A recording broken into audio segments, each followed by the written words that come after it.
when you're coaching an individual athlete, and then especially an individual strength athlete, compared to a team sport athlete, and you're a strength coach. You are now listening to the Inner Circle Podcast Network. Never, never, never die. Never die. Never die. Never die.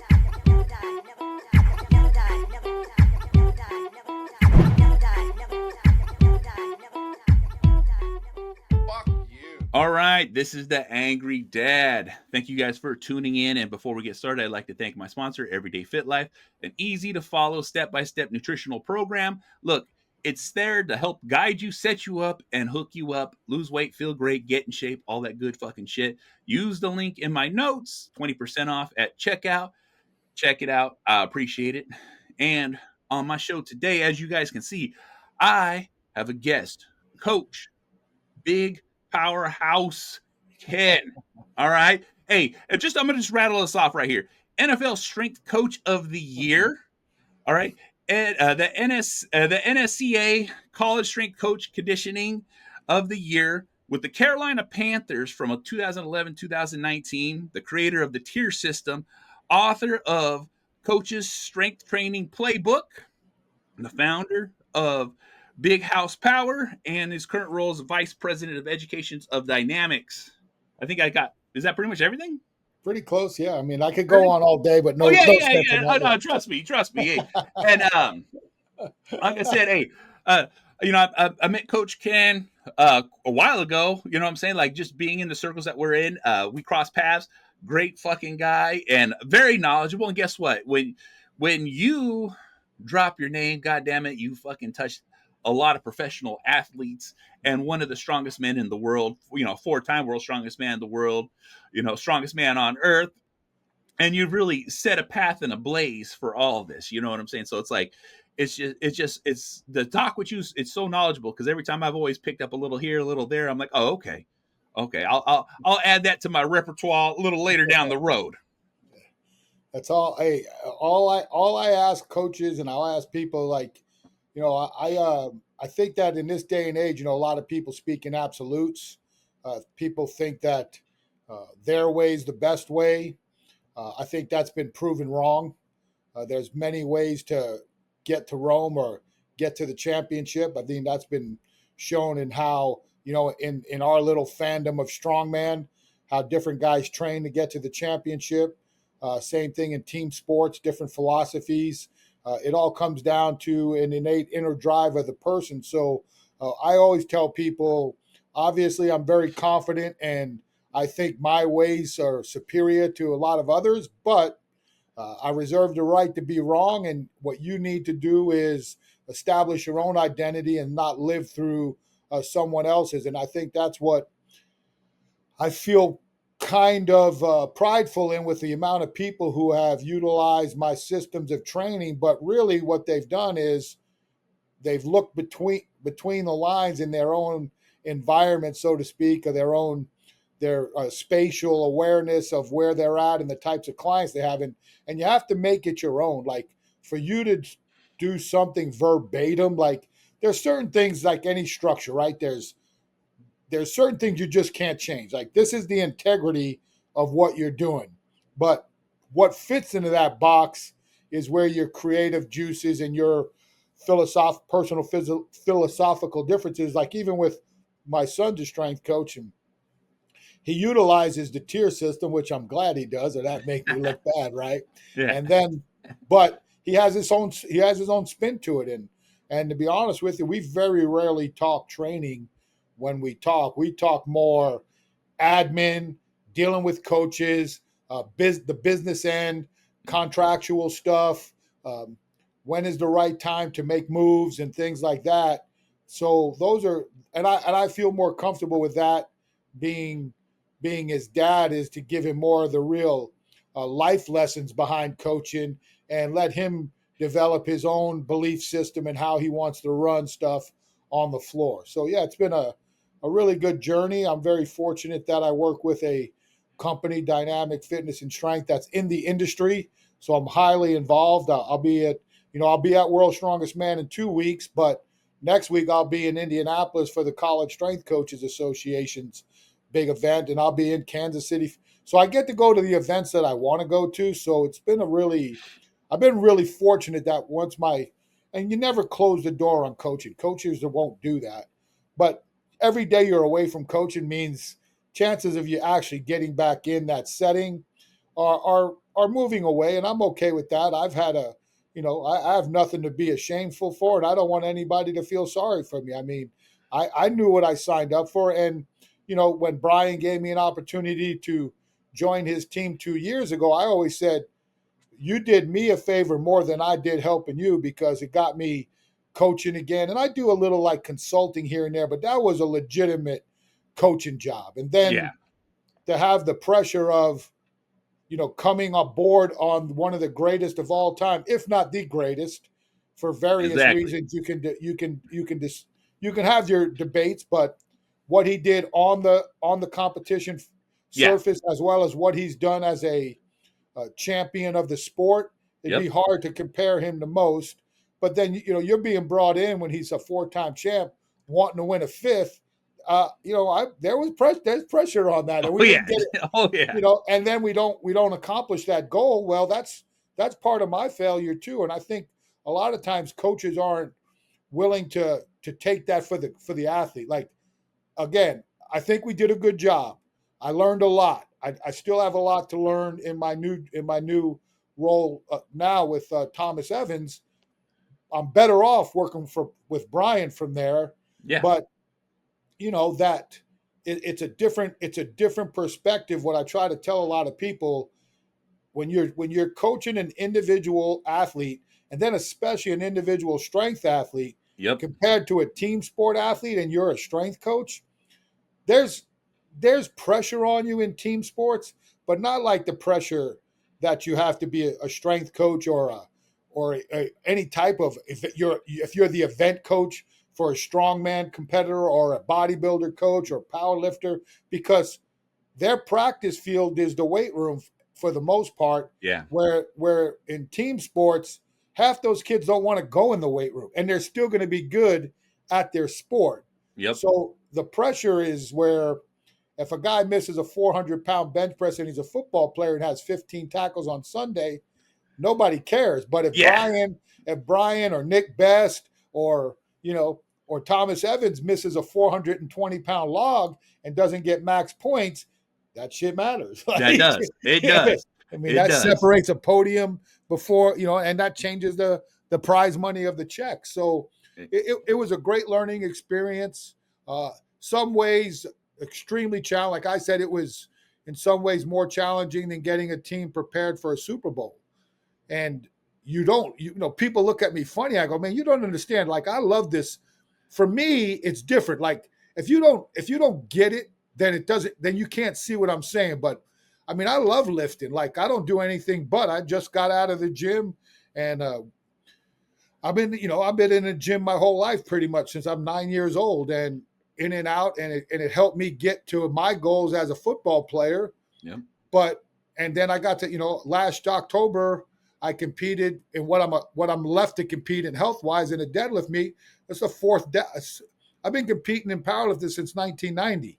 Like, I mean, and again, everybody has their reasons for doing it. Nick has his. Like I always say, like, I admire Nick and Mark Felix because they're my age, still doing it at an elite level, pushing where numbers. where and I look up to them, where then for me, I've always been a class 2 power lifter. So, but there's people who watch me train, and it's a little bit different because they see me in sometimes like I see Nick and Mark. Yeah. Because they're like, man, this dude's 58 years old and he's still deadlifting over 500 pounds, beating his body up. And, and I'm like, well, they're Nick's 50 something and Mark, and they're still pulling 700 and 800 pounds. And, Yep. but you know who you are. And I think, so you're trying to, like anything else, man, if you're into the physical fitness and the activity levels that we are, and you have any sense of competitiveness, I tell people, look, man, you're just trying to beat the birth certificate. Like, for real. I mean, that's really what we're all trying to do. And some guys are fortunate enough from genetics, quality of life, jobs. Yep. They can do it a little bit different than others. And And for me, I've been fortunate because my job's been in a weight room since, I've been in a weight room, like I said, since I'm 9 years old and made it a profession. So I have the ability to do that. And sometimes I take that for granted, if that makes sense. No, it's understand. You know what I'm saying? And like even on my end, it's like my training has always been bodybuilding. That was my forte. That's what I started with when I first started really training. I always was into strongman, but I just and never correlated because like at my size and my weight, I would have been a perfect match if I would have started earlier. But Yep. bodybuilding was more what I wanted. I wanted the look, I wanted the aesthetic. So like even with the training that I've gone through with coaches, and step by step and following plans and understanding actual technique and the quality of these lifts and these works, I'm saying? It really changes the dynamics of a lot of stuff. But the one thing with strongman that I've come to learn and know is like there's a lot of stabilization muscles that need to be like really dialed in and strengthened. And like I said, it's just one of those things, and with strength and conditioning, I've never actually had anyone help me with strength and conditioning. I've always just been like, fucking pick it up, put it down. Yeah. Did it look good? Did it feel good? And what I'm saying, and just at my stature alone, I'm in decent shape, but I'm not in great shape. But Yeah, I think we're all it's like like we know, and I'm not, and I have access to two, well, really three terrific nutrition people: Nathan Payton, my buddy John Heck, and who worked for me, and another guy who worked for me, Adam Fight. yeah, And I'm my own worst enemy, man. I'm trying to out train a bad diet, and my diet's not. yeah, It's not that it's bad. It's like again, man. I like pretzels. Like if I'm going to yeah, go shopping, I'm yeah, buying 3 or 4 bags of pretzels, and that carbs will get you when you eat them yep, late at night.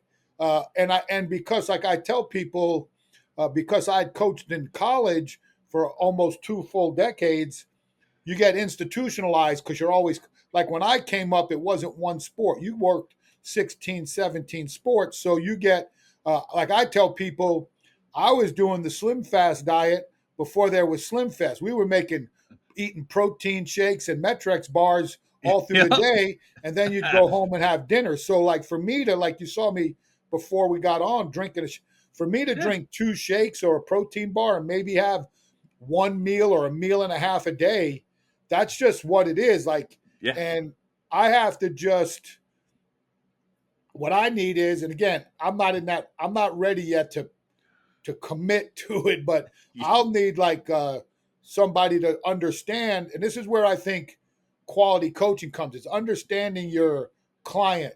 yeah, It's like so for me, don't tell me to go out and buy $300 worth of groceries a week. I'm yeah, not doing that. You got to yeah, tell me, okay, this is the types of shakes I make. This is what I'm putting in it. This is how I eat. yeah, Make it work. Tell me the timing principles. yeah, Tell me what to add, and then let's give it a shot. Just like when we first hired a nutritionist at at the Panthers, and she was a All-American swimmer at South Carolina. She's in their Hall of Fame. She came in fourth at the Olympic trials, the worst position you want because in swimming the top three go if you make yeah, the that's it. time.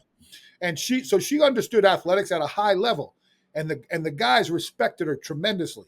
I thought she was awesome, man. It was one of the best persons I worked with in the 9 years I was there. But I'd had to tell her like, look, you got to understand, some of these guys aren't going to listen to them if you don't meet them where they're at. Like Yep, if you're working with a Polynesian kid, that dude's eating rice. yep, Like that's just the way it is. that's it. Don't get it twisted. If I got a kid who's born in the deep south, he's eating fried chicken. They're Yep, they're they're eating that. It doesn't matter white, black, brown, purple. If you're from the south and you've been raised from deep south grandmas and mamas, you're eating fried chicken. So what can we do to balance things out? yes, And I can tell you, the year we went 15-1, we went 14-0, and the number one meal we ate on Fridays after practice was Bojangles because once we started winning, we weren't not eating Bojangles. Hey, they catered in Bojangles the week of the Super Bowl in Santa damn, Clara.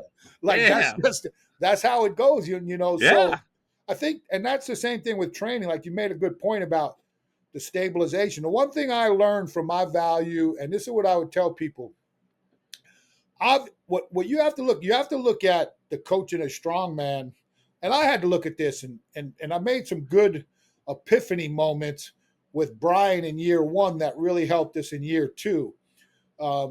Is my job is to fill in the gaps. My job is to program the things that I know you won't do if they're not programmed, but you know you Yeah. need them, Yep. but you won't do them.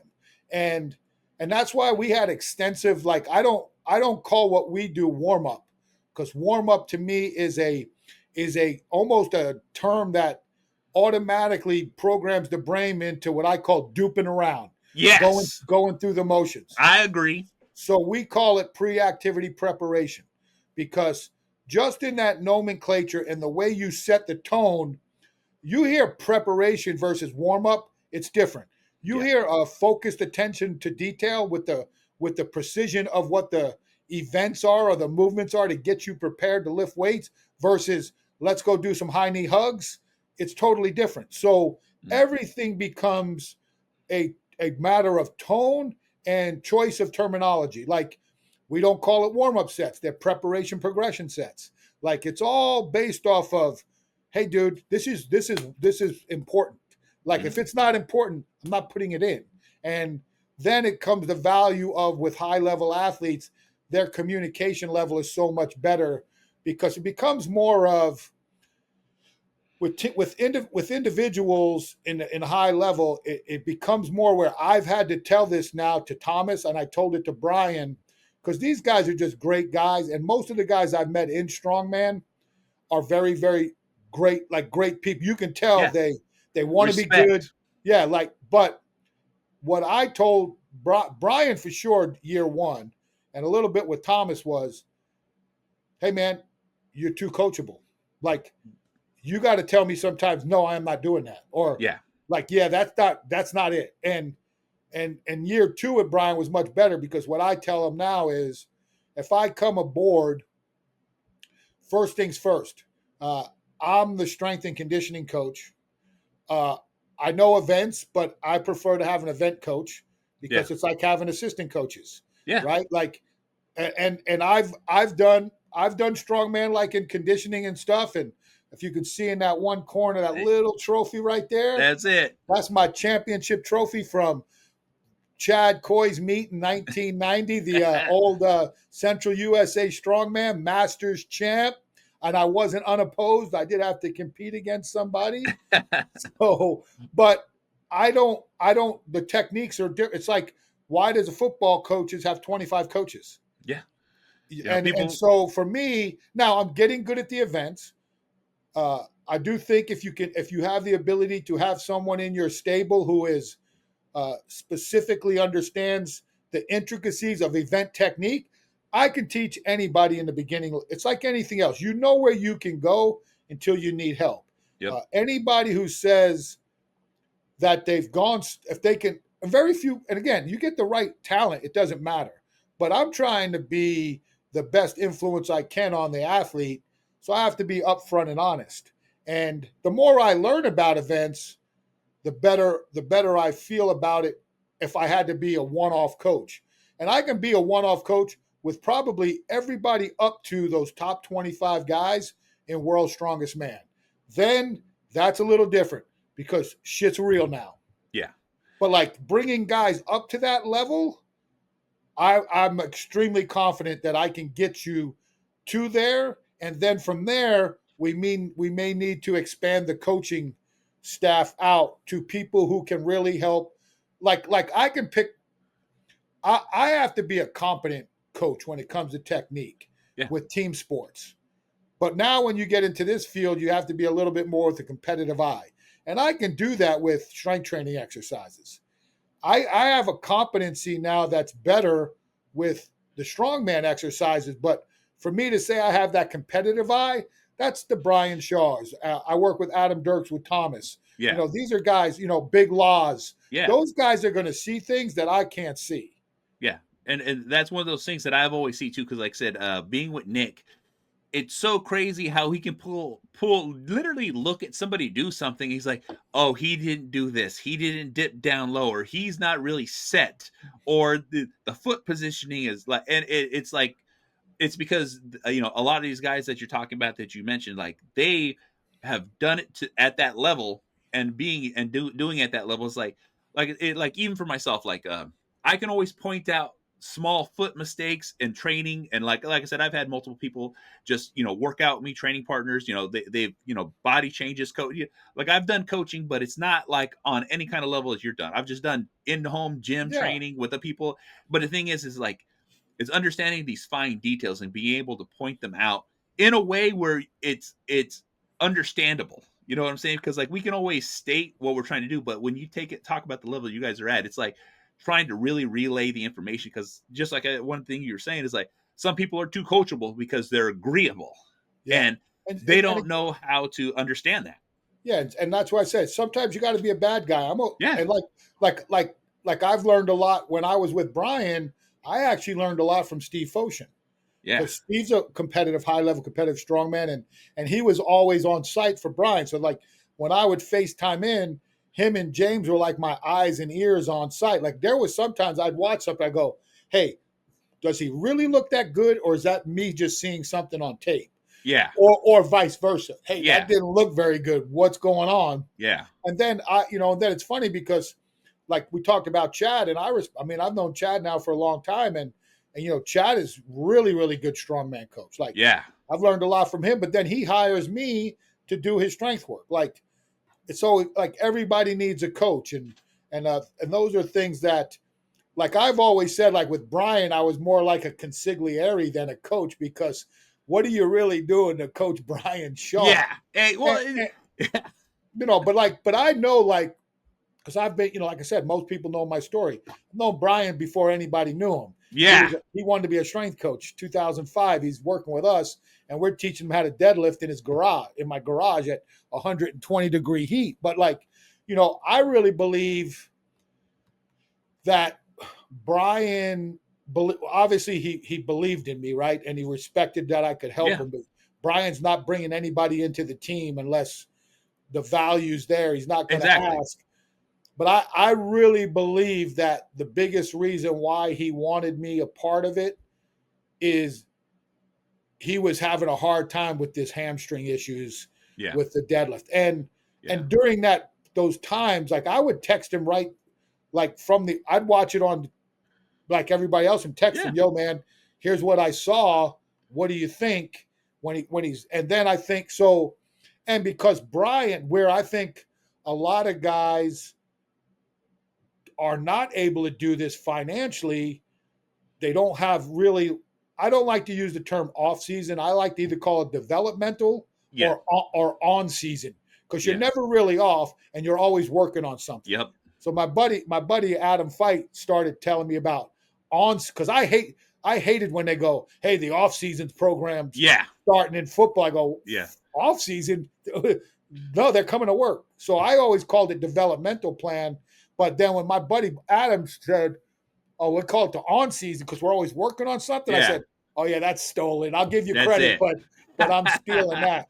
But So like I'm going to use that a little bit more. yeah, but Brian had time in between events Yeah, because Brian wasn't going to all events. So yeah, like people don't know, like when I came aboard with Brian for the first World's Strongest Man competition, we had 12 weeks of on season before we even went into comp training yeah, for World's Strongest Man. Because back by then, he was only going to really do the World's Strongest Man, the strongest man on earth, aka the Shaw Classic, yep, and if he got invited to the Rogue. yeah, So with this, for 12 weeks, I think I know Nick was out there a couple of times. Nick can tell you. yeah, I mean, this dude's doing. I remember why is Brian Shaw doing sumo deadlifts? Why is Brian Shaw doing hip thrusts? I'm gonna tell you yeah, why. Because he doesn't train those muscles, and as big as strong as he is, he ain't big and like you said. yeah, Sometimes you got to know how to train the stabilizers. yep, And again, would we have liked it to have happened a lot faster for him? It took 2 years. And again, then you have the confidence. And that's Brian's story to tell. yeah, But there was a confidence issue. I mean, it was evident. Everybody who knew, I'm sure Nick, again, I'm not Nick, Chad, Steve, everybody knew it was just destroying him. And again, how can it not? You're the world's strongest man 4 times over. You're one of the greatest of all times. And deadlift, you have to deadlift in the last times you have not had good success deadlifting big weights health wise. Yeah. So, and that's where you saw the culmination of 2 years of work Yeah. at, And at that the positioning change. at the Shaw Classic, when it was the first year the strongest man on earth, where that first year we went with him, they had the deadlift ladder in the prelims, and he missed the last one, and everybody's like, "What's wrong? What's wrong?" And I knew what was wrong. He knew what was wrong, and the truth was, up until that point, when that second to last pull was like 799 pounds, that's the most he pulled the whole training. So he actually, for that training cycle, pulled the best he ever had. Yeah. And kind of knew, I think he kind of knew he wasn't going to get he didn't. I was surprised even back then that he even attempted the last one. Yeah. And I think that's because it's Brian Shaw. Yeah. And he's got to put on a show. Yeah. And then he did better in the car deadlift for reps. But then, if you remember, the next year at Myrtle Beach, like you heard Terry Holland said it. Yeah. He went out on those 2 deadlifts, and everybody said, that's the old Brian Shaw. That's it. And then he comes back at the strongest man on earth, and Hummer Tires deadlifts 1050. Yep. And that was the big one where even I said, man, I wish you would have went a little fast, but it took 2 years of a development of a passionate athlete attacking something that needed to be done to battle through the mental challenges of being, because again, if you're not Brian Shaw, it's looked at a lot different, but people are ripping you apart for everything you do or don't do, right? Like, I mean, like, he's getting ripped apart allegedly. Like, how many people are like, damn, Brian's trying to kill us? Is he, or is he trying to find out who the strongest man on earth is? For real. You know what I'm saying? Real. Like, yeah. Is he trying to kill you? Hey, and if you don't want to come, don't come. Exactly. Like, it is what it is, because 16 people are going to come. Exactly. So those are things that I think as a younger coach, evolving is, don't be afraid to not know what you don't know, because if you deal with high-level athletes and you try to fake them, in this day and age, they're going to find out, and then you've lost all trust. Yes. Like, it's over. Like, if an NFL guy comes into my office and says, House, I want to do this. What do you think of this? What do you think of that? Well, this and this I know. That I don't know, but I know people who do. Yep. Let me get back to you. And then I'll call those people, and then I'll text that guy. Hey, man, I spoke to my dude. This is what he says. And, I tell him, somebody has to tell you no, and someone has to be your voice of reason, because these dudes are crazy. Like, they're the best of the best for a reason, and they are who they are. They understand what's going on. And like I've said, Eddie Hall, I wish I would remember where I heard this. It might have been in one of those documentaries or one of those videos of when he talks about pulling 500. And this is what I've said too with a lot of athletes, but you see it a lot now with CrossFit athletes in that metabolic demands of what they're asked to do. And then with strong men and even powerlifters for so much, and what they're asked to do is, the fight or flight syndrome, right? Where you have a certain level of you'll push yourself, and then right when you're ready to go a little further, you won't. But then when there's a certain occurrence that occurs where you're not thinking straight, you hear all these crazy stories about people say, and what I say is, and Eddie Hall said it, what these high-level athletes have been able to do is, I don't know the correct terms, I used to say, they've pushed the mental approach to fight or flight further away. Like, exactly, they can go further by eliminating whatever it takes to break through that fight or flight barrier. And then, like anything else, it goes all the way back to the 4-minute mile.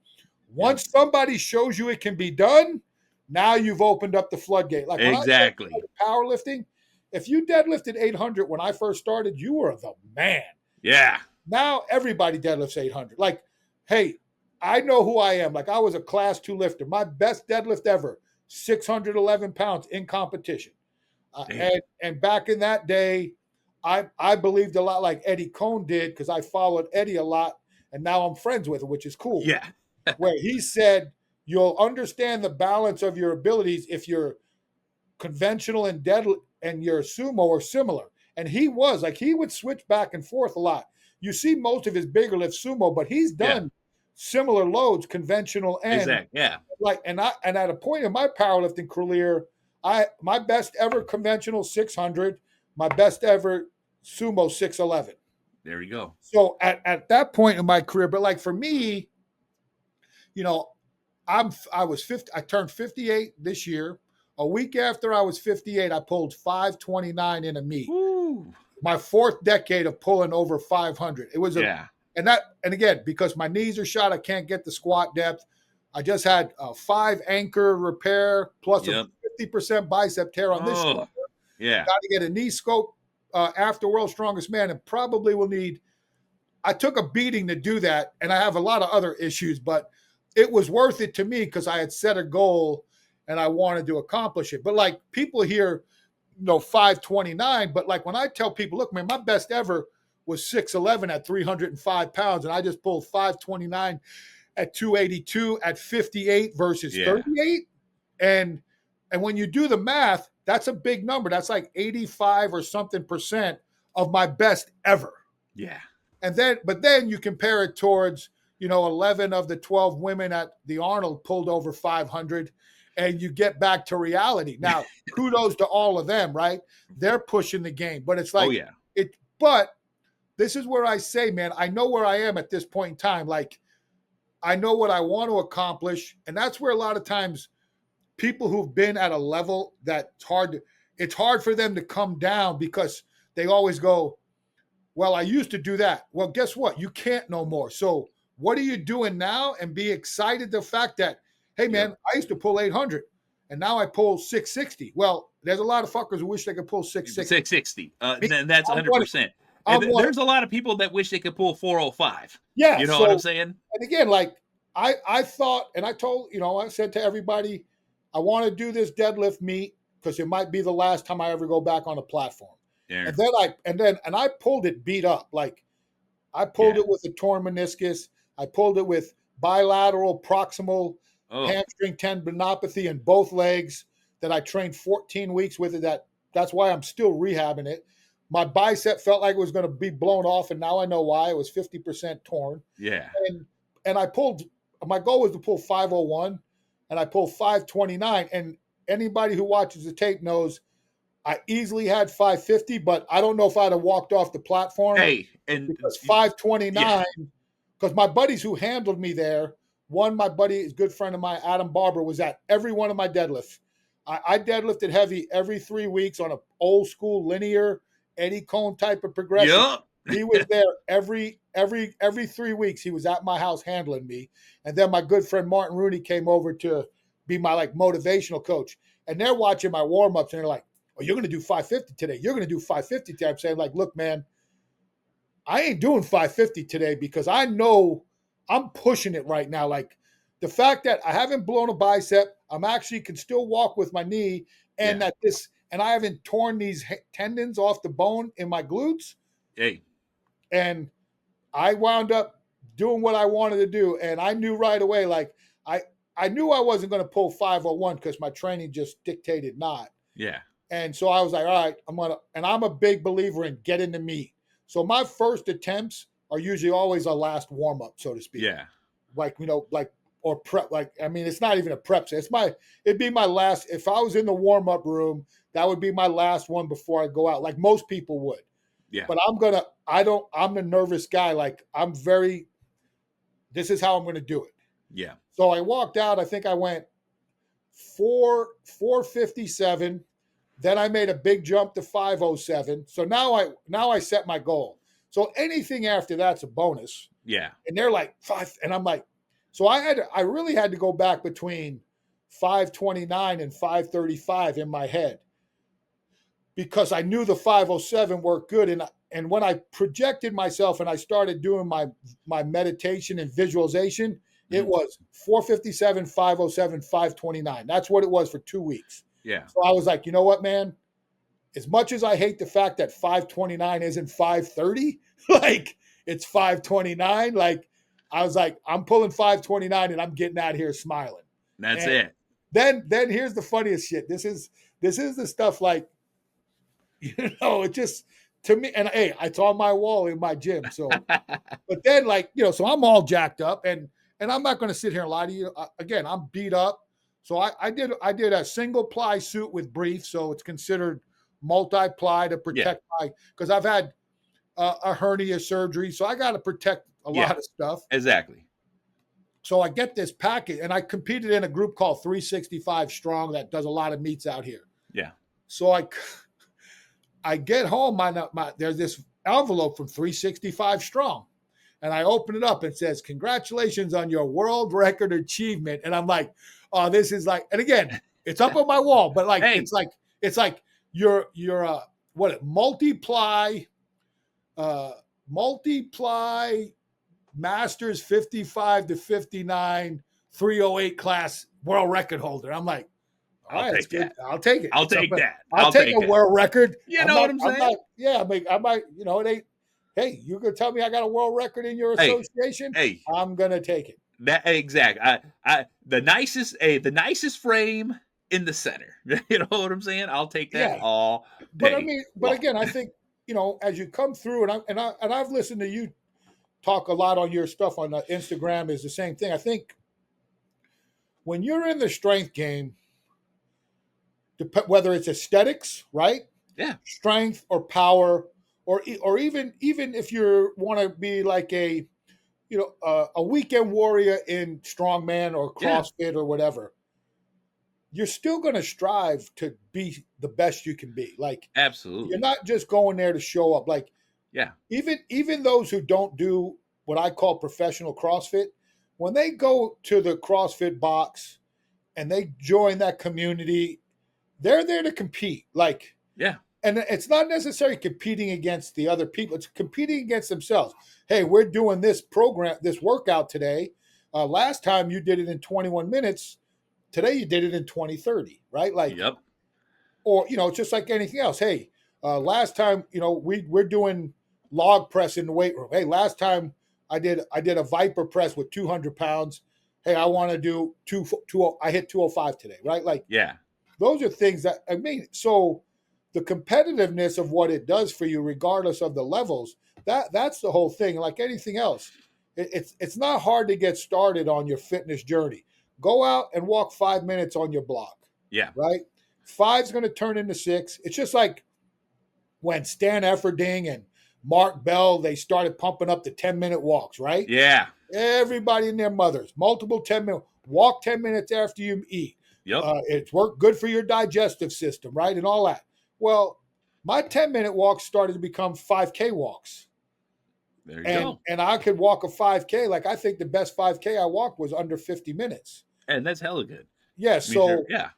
But like, those are things that, and it didn't happen because it just organically grew. Like, hey, and I still would do, and then like my 10-minute walks became 15-minute walks, 17-minute walks, because that was a mile. I'm like, I'm just going to walk a mile. Like, and I have all these different routes in my neighborhood, and I know where the 5K is. I know where the 1K is. I know and a lot of us have that. Yeah. I know where the 0.62 is, and simple. And like, for me, generally 10 minutes, 11 minutes is 0.62. So I can get that. So, but I mean, that's where I think people are like, oh, I don't have the time. Everybody has time. Like, everybody. Yeah, I can't stress that enough. I mean, like, again, like, even if you follow this, right? After every meal, go walk 10 minutes. And when I worked at the Panthers, it was great because one lap around the entire stadium was 10 minutes. Oh, so we would just walk out the weight room, walk a lap around the stadium. Yep. Off you go. Like, even now when I work in my office, I try to go like every 2 hours. I'll just go outside and walk up, and even if I just walk up and down my street for 10 minutes and go, I do it. I call it mailbox shuffle. I'll go mailbox to mailbox, farther mailbox, back and forth, and just walk back and forth to the mailboxes. And then you don't need a gym. You don't necessarily need weights to get strong. Yep. Most of us, especially as we get older, body weight is extremely important. To be able to push yourself off of a chair and get out of bed without assistance. Exactly. I mean, that stuff's important. And but the gym, everybody now, the big thing is have your own gym. Yep. But even then, it's nice to have camaraderie. Like Exactly. my, Environment. yeah, like I trained today at a small gym that's been around. I've been training on and off there since the 90s. And my wife told me to do it because my home gym used to be my secondary gym. So I'd come home on the weekends and love it. Now it's become my main gym, and now it drives me stir crazy. So Yeah. she's like, you got to go join Jack's and get the hell out of the house once in a while. Oh yeah. And, Oh and yeah. then I wound up driving. Then I wound up joining a couple of gyms, and I got a couple of projects now. I'm not 100% know where exactly it's going, but I may have some Mhm. cool stuff coming Nice. on the front with that. But yeah, so I mean, I think that you know people need to understand that no more people are going to judge you for what you're not doing than what you're doing. Like, Exactly. and I don't mean that in a negative way. I mean like people will more concerned with why aren't you doing it versus well I'm not good at it. Well, Yeah. hell, I'm not good at it either. I'm just like I won't. I've chosen where I know what I want to do. Like Yeah. I want to be able to do some variation of a squat. I wanted to be able to do some variation of a deadlift. I'm not afraid to condition hard, but I'm not going to run sprints. Even though I know there's value in that, even at my age, my sprinting will be on a Versa climber or Yeah. on some type of Yeah. cardio piece, Exactly. and I wouldn't say it's sprinting, but or I'll do some type of interval work with farmers walks or yokes or something like that. But Yeah, I literally have an exercise bike, and I'm like, guess what? It has an interval setting, and I yeah, get on that, and guess what? It's the low impact that my leg needs. It's the low yeah. impact my back needs, and it's still something. You know what I'm saying? Yeah, like A I have lot. an Yeah, I have an arc trainer what I use for my what I call mindless conditioning, and then I have a Versa climber when I want to get my butt whooped. exactly. And that's the thing too is like even touching on the point where like a lot of people, I'm not good at this. Well, guess what? Nobody's good at a lot of things, Yeah, and if you don't get your ass up and going and just trying, you'll never get good at anything. You know what I'm saying? and Everything takes practice. Anything you do takes practice. Even starting a new job,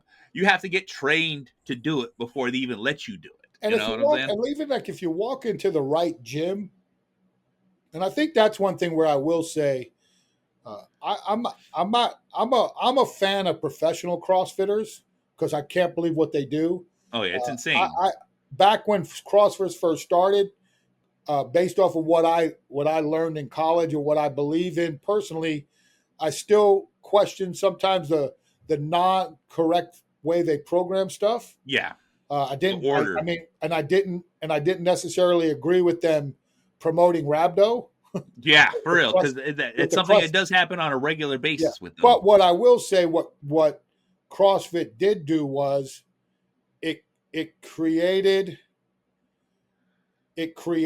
a community for people to go in and not be judged, right? Because Yeah, even the most in shape person at a CrossFit embraces the non. Hey, hold on one second. yeah. My wife's going away for the weekend. Okay. I'll see you, my bad. Drive safe. All right, love you.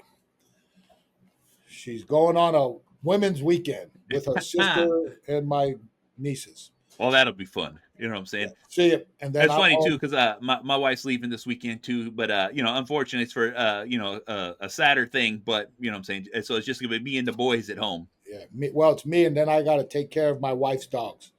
Notice I said my wife's. I'm Wife's not. not. Yeah. I'm not. I'm not a pet. I'm not a pet No, person. no, no. You trust me. It's the same situation on this end.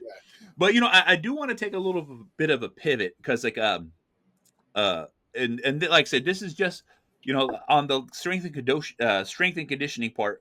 My actual youngest son is getting ready to start high school, and he is taking a huge interest in weightlifting and strengthening and conditioning because, like I said, just like the most majority of us, when we go into high school, it's high school football right away. Yeah, He one of the things that we did, and like I said, and this is just a personal preference because in our area, I've had too many friends whose friends did little league for little league football, and broken collarbones, fucking, torn ligaments. And it's like, I didn't want that for my son. So I was like, look, get a little bigger, wait till high school, and then we'll start doing football. Like I said, I knew it'd have been a lot greater if he started earlier. But there was just a lot of concerns that I was just having because, like I said, some programs are run better than others. But I Yeah. was seeing a trend, and I didn't like that trend. So I was like, all right, let him get a little bit bigger. And now he's getting ready to start football, and he's definitely been a lot more interested in training. So one of the things that I've been doing is helping him actually develop the base muscle of stabilizers. But one of the things I wanted to ask you and talk to you about is like, what's a method in just the beginning marks of somebody who's getting ready to start? I'm talking about he's a lean frame, and he has my genetics. He's 13, 6 foot, about 135. You know what I'm saying? But Yeah. I'm just trying to put him on the path to get him prepared for when he actually starts training with his coaches and his things, just so he has a little bit more of that leg up when he actually goes to start. Yes. So is he a ninth grader then? Yeah, he's eighth grader now. He'll be Going a into ninth ninth. grader. So Yeah, this kind of fits into one of my passion projects of my Block Zero concept, where integrating young, inexperienced kids into the program for the first time, right? yeah, Generally, no matter who they are, male or female, there's a confidence issue, there's a nervousness issue, they're worried about, again, these are impressionable kids. What's my friends going to think? Uh, and I'm a big, huge proponent of what I call gymnastic strength. yeah, Like, can the kid legitimately do a push up first, right? Like, yeah, can he do a push up? Can he do a legitimate body weight squat to a parallel box with yeah, his own body weight, yeah, without a form break and without losing strength and mobility where they can't get to a parallel box? Like, you may have to start at a higher box because they're not strong enough or mobile enough to get down properly to depth, whatever that may yeah, be. So I'm big into the gymnastics. Like, pull, if he can't do a pull up, how long can he hold his chin over the bar to start, right? yeah, And then you do negatives, and this is a whole concept and a whole program that actually, this little disc right here is a 5-hour presentation that we're turning into a course nice. based off of Block Zero concepts. And we're working with a big, huge company that's nationally that wants to do webinars and tie this educational arm. But so I would tell you, as somebody who understands that training is, if he can, it's always this: movement before muscle. Because Yes, in football, if you can't move, you ain't. It doesn't matter anyway how strong yeah, you are. But like, I would do things like pistols, pistol. Like, my oldest son probably could have been a high level CrossFitter, but he was when he was in the ninth grade, he could do Nordic curls, which no one can do. He could do 7. By the yeah, time he was a senior in high school, he did 50 at the end of a workout. And yeah, no, and we've got guys. If you do one, you're getting celebrated. yeah. Um, For real, you Nordic know, girls ain't no joke. yeah, he could. He chins, uh, pull-ups, single leg squats, pistols, all of that stuff. Those things there, because what it's shown is, one, the strongest people in the weight room pound for pound are the ones who are strongest with their relative body weight. Why are wrestlers and gymnasts, when you start testing it and then comparing their strength lifts to their body weights, are always stronger than almost any other team sport athlete? Yeah, Because they have a high level of relative strength with the amount of things they can do just body weight wise. yeah, And what happens also is, when you talk about like stabilize, the resiliency and the stabilization of that helps protect them when they do go into the strength movements. Like when I'm sure, like, in your age bracket is similar to mine, they threw us in the weight room and said, go bench press. We were big yeah. fucking dude. Go in there and start Exactly. bench pressing. But the best I ever did was 7 chin-ups in college, but I got trained by a high intensity strength coach. So one of our lifts every day we were in the weight room was negative chins and dips. Yeah, We were going to be able to do chin-ups. But like, outside of that, I've never been able to do more than one or two if I was healthy, but I'm expected to bench 400 plus because I play O-line. Yeah. And then I want to know why I'm having rotator cuff surgery on probably both shoulders because, and that's nobody's fault. That's just the way it is. Yeah, it's a different style of mindset then. And here's the thing is that people will tell you this, guys like Joe DeFranco, Martin Rooney, there's a correlation between the ability to do pull-ups and how fast you run. I don't know why that is, but I do know this. With the Nordic curls, nowadays with sports science and this apparatus called the Nordboard, that's one of the key indicators to hamstring resiliency. I don't know why this, I don't want to call it stupid, this single joint knee flexion movement that nobody can do, but the eccentric component of it, there's research out there that shows hamstring resiliency. And I can tell you, if you can do them, you're damn sure going to be able to squat. Yeah. You know what I'm saying? Yeah. I think outside of 5-star offensive linemen and throwers in high school, I don't know if any high school athlete needs the back squat. I think you can perform a poorly executed back squat, and you can't do that with a front squat. Plus the front squat athletically. Remember, this is what I'm saying. Now you're talking about a kid who wants to play football, not a kid who's lifting weights, right? Yes. So front squatting is going to be much more beneficial in athletic endeavors than a back squat. And I'm not, I built a whole system of training around a back squat. And before I realized, hey, this ain't about, you ain't about lifting. It's changed philosophies. But, overhead press before bench press. We've all, as you know, as a strongman fan, what have we seen and what does everybody realize? If you improve your overhead press, your bench will go up. But if you bench and don't overhead press, it's not the other way. Yep. Plus, if I'm training an athlete and outside of adaptive athletes and adaptive team sport athletes, most of the athletes we're going to deal with are going to be on their feet. Yes. And what you notice with guys when they first, or women that first start working overhead press from their feet, there's a balance and stabilization issue. Something that you've brought up, the term stabilization, at least a half a dozen times that we've been on the podcast. And I say it all the time because it's the one thing I've noticed in all my training is because even everyone's a baby deer when they first start working out, but until the stabilizers are built up to a certain point, that's when movements get steady. And when they start getting steady, that's when the strength increases.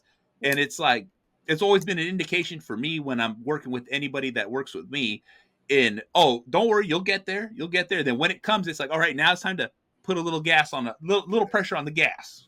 And that's where, again, like you see some of these people call them gimmicks, but they're not. Like I can't wait to get, I'm a long way away, but like one of the key exercises that I'll do when I'm cleared will be oscillating bench presses and overhead presses to work the stabilization muscles of the shoulder capsule.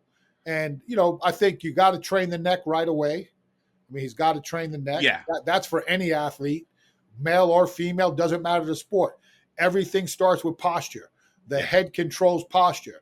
Most of us now are in a protracted way with the head nodded. Yep. And that's what's killing thoracic mobility and posture. So that has to be done. And that's just that's simple body weight mobility work of just learning how to do the rotations of the head, and then scapula plane movements, again, to help with the scapula. People don't talk about, they'll talk about muscle groups, but they have to talk about the joint movements that surround the muscle groups. And so, like, when you talk a lot of times about shoulder development or trap development, people don't understand.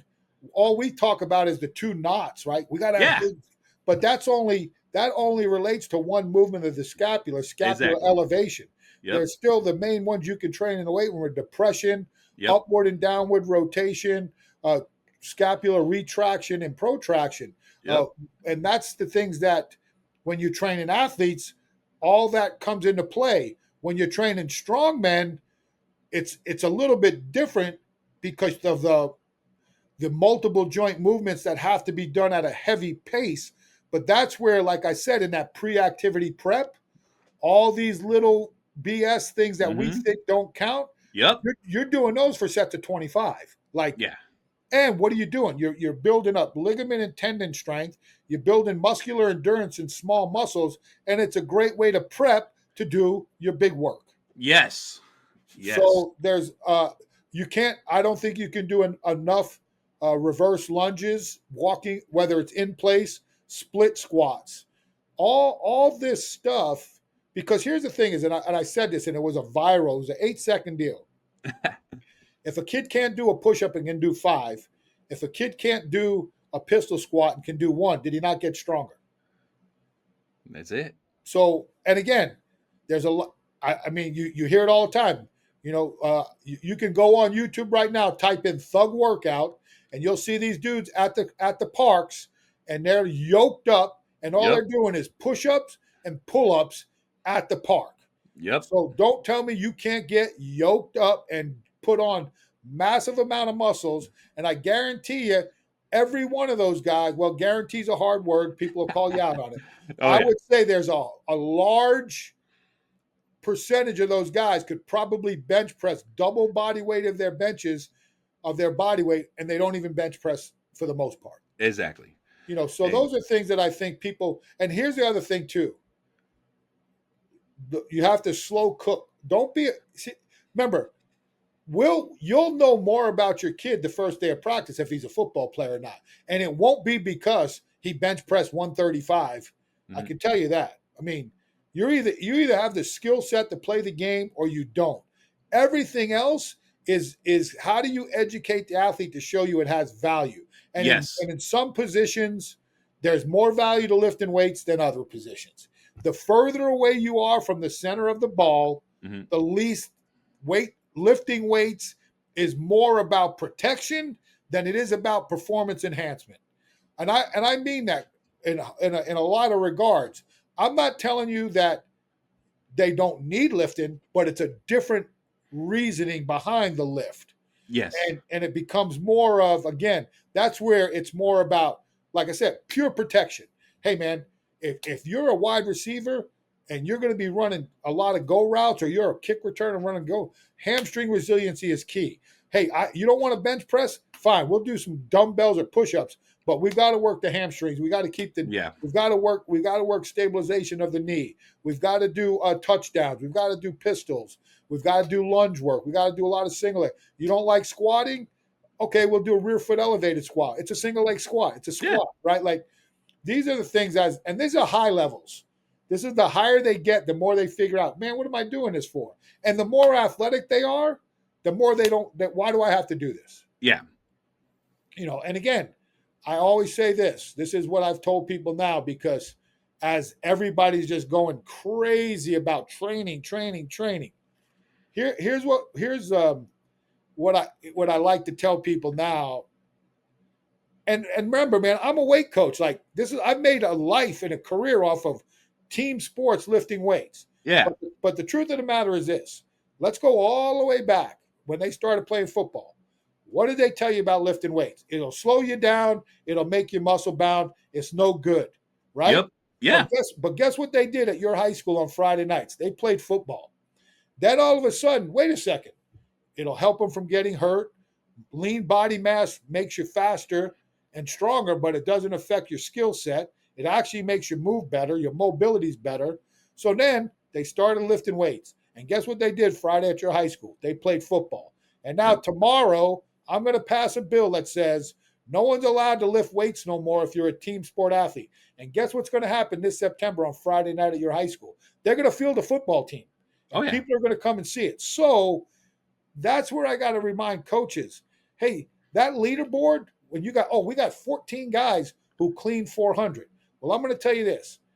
If those 14 guys clean 400 and none of them have a 30-inch or at high school, I'd say a 27-inch vertical or better, then that clean, I can guarantee you, isn't technically correct. Exactly. So that's the thing. Even in college, hey, that guy, oh, man, we had 4 guys clean 400. I want to know their verticals. 22, 24, 21, 28. Well, maybe the 28 guy, if he's a lineman, but the truth is, you clean 400, you better be jumping over 30. Yeah, 8, and that's it. So those are things that I would tell you is don't I don't like to say don't. I would prefer you not to rush him Hey, because you have to build the confidence in the kid. And to me, and this is where CrossFit helps. yeah. When you see guys banging 20, 30 pull-ups, that's way more impressive than a guy laying on his back doing a bench press. Yeah, and Uh, and that's the one thing we've been doing too is like I'm working them in slowly, and I'm like, look, we're just gonna just play with some weights. We're just gonna like get these things. Cause like we do band work, and I'm a big proponent of band work. Just like you say, I don't call them warm ups. I'm like, hey, we're just getting ourselves set up yeah, to do these lifts, and we like to call it grease in the groove. that's it. That's it. And that's what we've been doing. So I definitely appreciate everything that you've given me here because it's definitely opened my eyes up and definitely going to be working on the Nordics with them because, like I said, it's pistol squats and we've been working on push ups, we've been working on pull ups. And like I said, just trying to get the basics and that base muscle Yeah, like, set and then the in. biggest thing too is like you can't do enough planks, like just strengthening the core, Yeah. rotation type work with a med ball when he's Yeah. there, and those are, and plus you can make it fun. Like you could turn, that's one thing, you could turn those types of workouts into a nice little what I call medley or circuit, Yeah. and you can just run your guys through, and they're having a little fun with it, and there's no real pressure.